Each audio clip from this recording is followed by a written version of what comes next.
আর বসুন্ধরা যেটা কিনছে ৬২-৯২ যেটা রেকর্ড আছে, সেই জমি শুধু একটা জমি খালি হাতে থাকবে, সেটা হলো নিষ্কর্তা। নিষ্কর ছাড়া এখানে ১ শতক জমি কাউকে দেওয়া হবে না।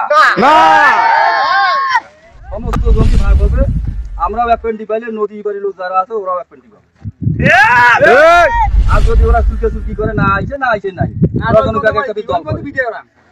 ভাগে একটা দল করে, কথাটা বোঝেন নাই? আচ্ছা না গেল, ওরা থাকবে আমাদের সাথে, যেটা আছে আগের থেকে, মাসুদ না নাই তো গালটাবাজি নাইছে, এখন ওরা পাই। আচ্ছা ঠিক আছে। এখন কথা হইলো, কালকে ওই জাহাঙ্গীর মেম্বারের বেড়া আমাকে ফোন দিলে সকালবেলায়, কি হয়েছে ওটা কোন শরৎ কোন বাবা কই কি বলে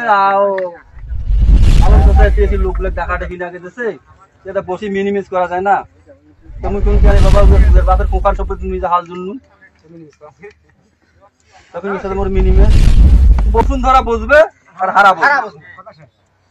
আমি বুঝবো বসুন্ধরা জনগণ, এই যে